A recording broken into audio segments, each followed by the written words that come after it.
नमस्कार मंडळी, पवार परिवार ब्लॉगच्या या नवीन भागात तुमच्या सर्वांचं पुन्हा एकदा मनापासून स्वागत. तर आज आपण आलो आहोत मान तालुक्यातील वावरिरे गावामध्ये. या गावाचंही एक वैशिष्ट्य आहे व या गावाचं ग्रामदैवत जे आहे त्याचंही एक वेगळेपण आहे. आता हे वेगळेपण नक्की काय आहे ते आपण बघूया. सुरुवातीला आपण भेटूया या ग्रामदैवतेला.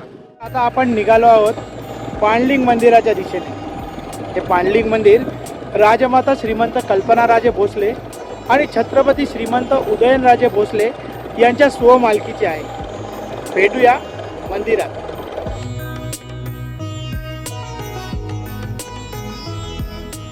आपण येऊन पोचलो आहोत पांडलिंग मंदिरामध्ये.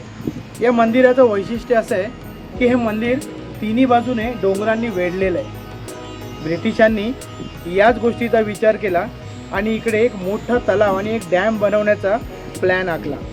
या डॅममध्ये 12 वाड्या आणि संपूर्ण गाव हे इकडनं स्थलांतरित करण्यात येणार होतं.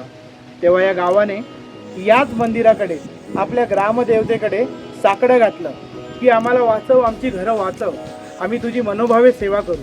ब्रिटिश सरकारने तरीही तलावाचं काम सुरू केलं. त्यावेळेला सर्वत्र भुंगे पसरले आणि त्यांनी सगळ्या कामगारांना व ब्रिटिश सरकारला इकडनं पळवून लावलं. त्या दिवसापासून आजपर्यंत या जागेवरती तलावाची निर्मिती झालेली नाही आहे. हीच या देवाची महती. देव गावकऱ्यांच्या पाठीशी उभा राहिला, त्यामुळे आज गावकरी देवाची खूप मनोभावे पूजा करतात आणि देवही त्यांचा खूप मनोभावे सांभाळ करतो. तर आता आपण पाहूया हे मंदिर आतमधून कसे आहे ते. चला तर. हे मंदिर आहे आपलं. इथे खाली गाभारा आहे आतमध्ये व त्याच्या बाजूलाच इकडे या पाण्याच्या टाकामध्ये जायला छोट्याशा पायऱ्या आहेत. म्हणजे छोटीशीच वाट आहे. त्या पायऱ्या उतरून आपण जेव्हा खाली येतो तेव्हा खाली आल्यावर आपल्याला दिसतं हा पाण्याचा टाका. हा टाका आहे तो नैसर्गिकरित्या वीज पडून तयार झालेला आहे आणि या टाकामध्ये आधी पाणी नव्हतं.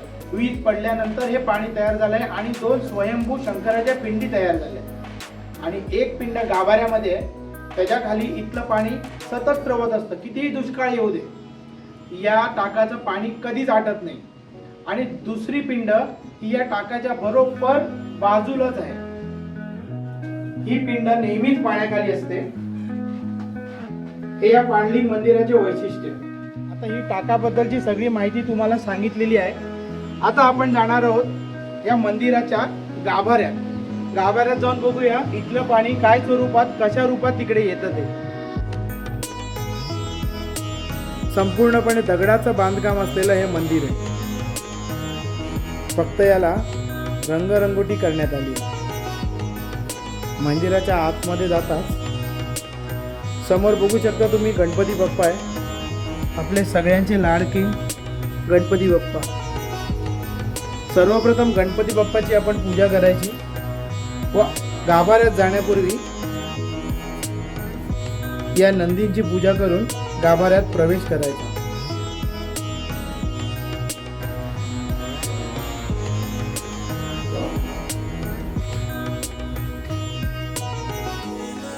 खाली उतरून आपल्याला शंकराच्या पिंडीपर्यंत जायचं आहे.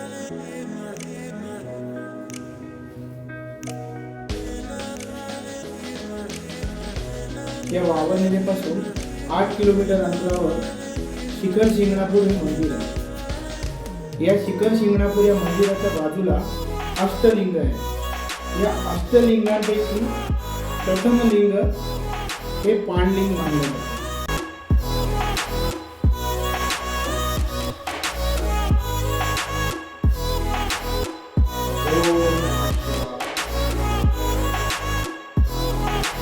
इकडे खूप प्रसन्न वाटतंय आणि मगाशी मी तुम्हाला दिलेली जी माहिती होती की नैसर्गिकरित्या वीज पडून पाण्याचा टाक निर्माण झाला आणि ते पाणी या पिंडीच्या बाजूने सतत वाहत असतं. तर तुम्हाला दिसू शकतं इकडनं पाणी येत आहे आणि हे पाणी सतत या पिंडीच्या बाजूने असं वाहत असतं आणि हे पाणी त्या टाकापासून इथपर्यंत कसं येतं हे अजून कोणीही शोध लावू शकलेलं नाही.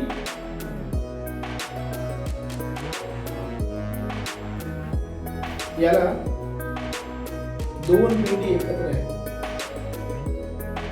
म्हणजे मी हे माझ्या बोलीभाषेमध्ये म्हणजे 2 पिंडी म्हणतोय, पण अशा प्रकारचं शिवलिंग मी तरी कधी आधी पाहिलं नाही. वावरहिरे गावाचे ग्रामदैवत म्हणजेच पाणलिंग मंदिर. या पाणलिंग मंदिराची संपूर्ण माहिती देण्याचा मी संपूर्ण प्रयत्न केलेला आहे. आता जसं पाणलिंग मंदिर हे आपल्यामध्ये संपूर्णपणे वेगळं आहे, तसंच वावरहिरे गाव आहे याचाही एक वेगळेपण आहे. या गावामध्ये एकही घर तुम्हाला दुमजली दिसणार नाही. आणि हे फक्त वावरहिरे गाव नाही, तर महाराष्ट्राचे आराध्य दैवत म्हणजेच शिखर शिंगणापूर.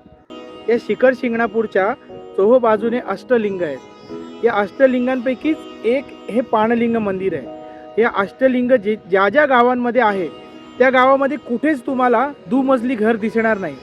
हीच त्यांची आपल्या देवाप्रती असलेली भक्ती आहे. तुम्ही माझ्या मागे बघू शकता की गाव कसं दिसतंय ते. त्या गावात तुम्हाला एकही दुमजली घर दिसणार नाही आणि सगळी घरं ही एक मजलीच आहेत, खालीच आहेत. वरती कोणीही दुसरा मजला काढलेला नाही आणि गाव खूपच विस्तारित आहे. जरी गावाच्या लांब लांबपर्यंत घरं बांधली गेलेली आहेत, तरी वरती मजला कोणीच चढवलेला नाही आहे. या गावकऱ्यांची अशी मान्यता आहे की पाणलिंगाचं जे शिखर आहे, पाणलिंग मंदिराचं जे शिखर आहे, या शिखराच्या वरती आपलं घर गेलं नाही पाहिजे. आज आपण पाहिली वावरहिरे गाव, त्याचे वेगळेपण व त्यांचे ग्रामदैवत आणि त्या ग्रामदैवताचे वेगळेपण व त्यांची माहिती. आता आम्हाला असेच व्हिडिओ दाखवायचे असतील तर तुम्हाला कमेंट करून आम्हाला सपोर्ट करावा लागेल. कमेंट करा, लाईक करा, शेअर करा व आमचं चॅनल सबस्क्राईब करा आणि बघत राहा पवार परिवार ब्लॉग.